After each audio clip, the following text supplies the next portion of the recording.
So I would open up the floor again to questions from the public. Anyone has any question to, let's say, all of the panelists?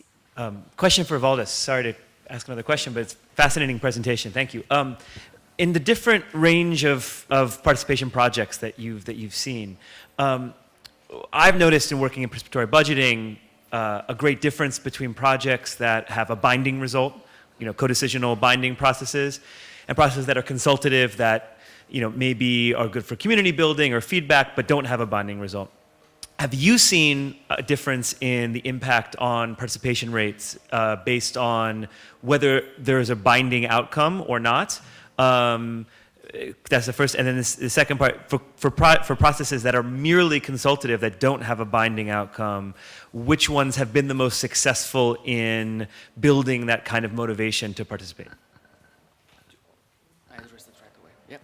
Well, until now we haven't been working directly with participatory budgeting, but as I said, if there is no binding result, it must be clear for participants that there is no clear binding result going to follow after the process. So our main point is that no false promises, and then we can also expect higher participation quotes. Rates, that was also the case during the youth part process, because we had local youth part projects taking place. So this proved that when projects have had clear result or clear output that was implemented, because most of the projects have some results. However, this passing over to policy making is the more tricky part, because this is the black box. But in any case, yes, that's what's proved, at least by our part. I'd like also to maybe address that what was said before by Christian, and maybe also gets back to you, based on gamification part, because sadly, we have just got some research done by Austrian Institute of Technology that there is no clear impact on usage of gamification elements in e-participation processes and getting more young people in these processes. This shows us also another insight that we have also seen in our processes without using too much gamification, is that now I lost the track. Yeah, so the point is that, yes, your expectation should be realistic. If you had 80 people coming to your local youth parliament, don't expect to have online 8,000 people coming right away, especially if you are not doing anything offline.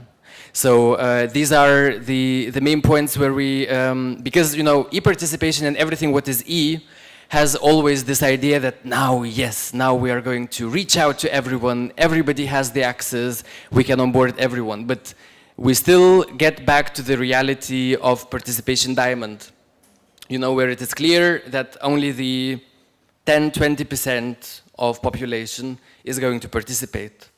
And that's the question, whether we want to take it as a status quo and just work with it, or whether we are taking that as a challenge and trying to challenge that somehow. Thank you very much. Are there other questions? Okay, we have a few of them. Since we're out of schedule.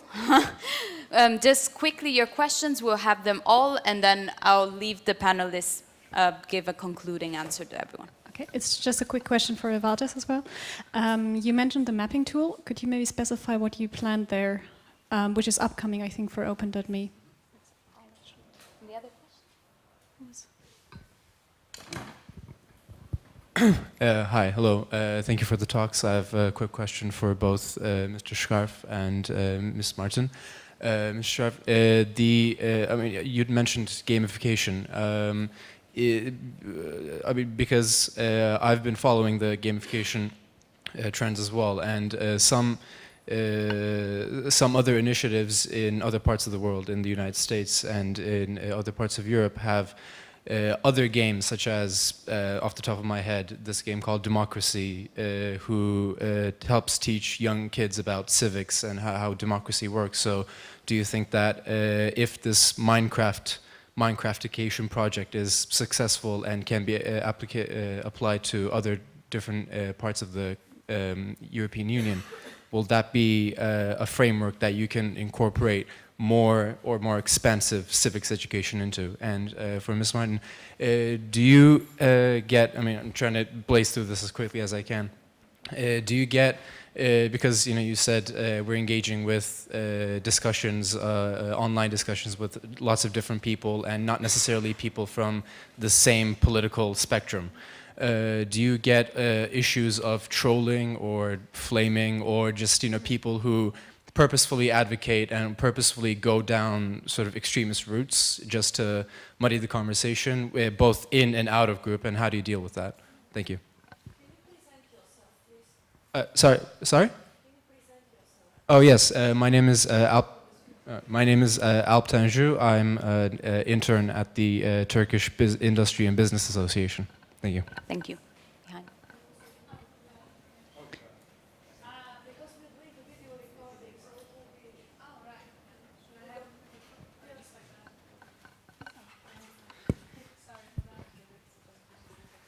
Hello, I'm Victoria von Hammerstein and I'm a trainee at DG Communication at the Commission. There we go. Just a quick question. Julianse from the European Movement in Belgium. It's linked to the first question to Evaldas.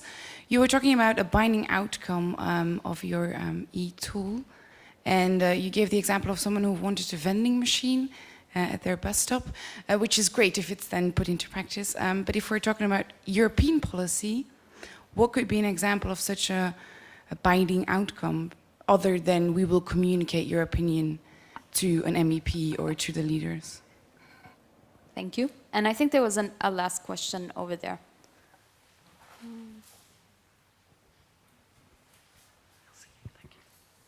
Okay, not too long. Thank you. No, it's just a very quick one, but to all the panelists. If each of you could give us two do's and two do nots on engaging young people in using e-participation. Okay, thank you. So now we'll just conclude this panel. I will give you the floor.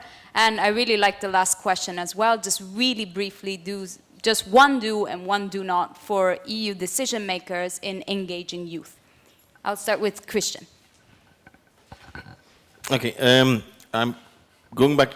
Yes, Minecraft for sure has the capacity. I just had 1 month ago a group of young people, of youth workers here. They're planning on having Minecraft in Brussels, Minecraft in EU institutions, building these and finding different. So this definitely is possible. Don't do's or do's at the moment. I think it's honesty. The same what Walter said before. If you are working in this youth parliament bubble lie, yeah, and you're inviting young people and saying, oh, this will have a huge influence on, and then they realize nothing is happening in the town. They're just listening to me. We don't have the power to change something. Then you have to tell them this before, and so be honest and don't promise them something which is not going to be there at the end.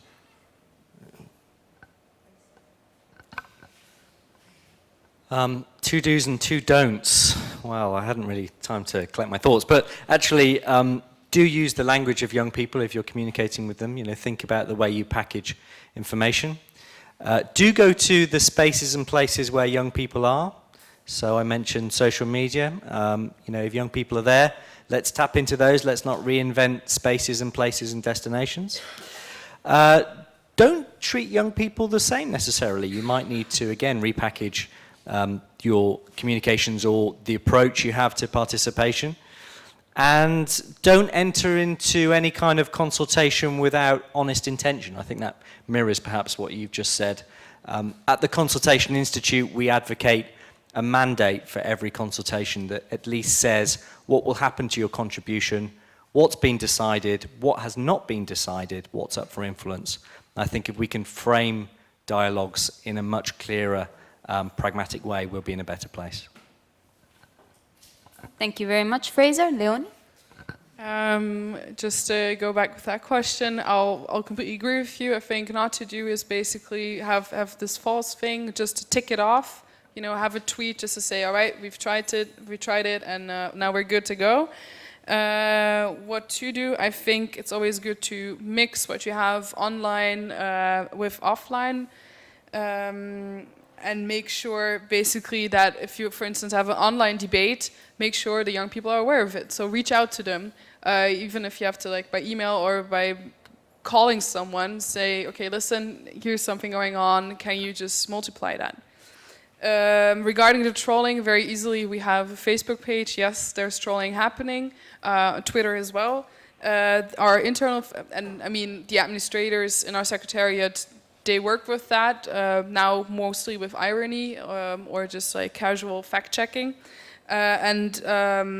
For the political discussions, we have internal groups where, I mean, there's a moderation by members, and most of the members also are there with their real names.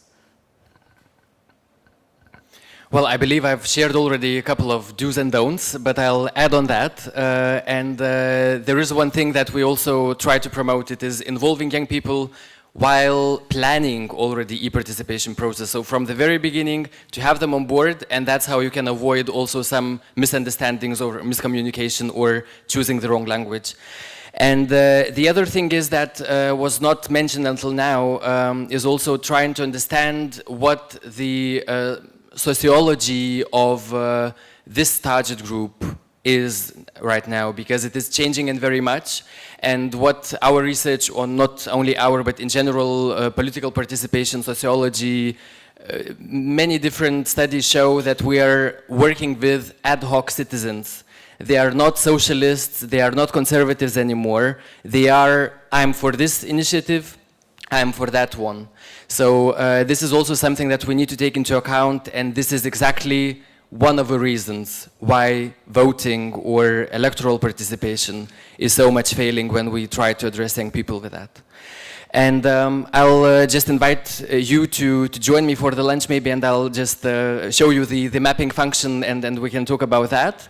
And shortly to get back to the binding question, I think that there are already things that have been, for example, if we get back to structured dialogue in the field of youth. Since 2010, I just couldn't believe that all of these recommendations have been totally ignored by policymakers.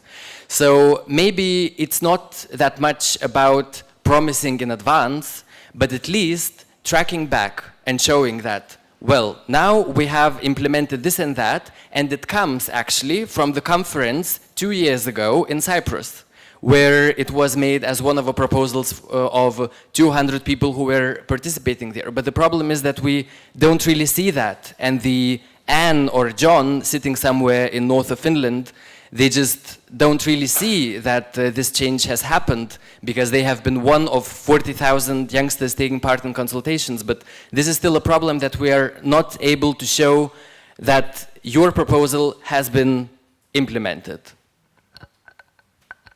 Okay, so thank you very much for joining us on this panel. I really do believe that when we talk about e-participation, we have to, and e-democracy, we're actually going around philosophical questions on how our democracy should be, and participation and how citizens participate to understand how policy making is better and how they can contribute. And if we exclude reflecting on how young people participate, those young people will become our future and will become the grown-ups of tomorrow, and maybe even the decision makers of tomorrow. So thank you for reflecting even more on how we can bring young people to participate more in EU policy making. And there's going to be lunch now, so see you at 2:15.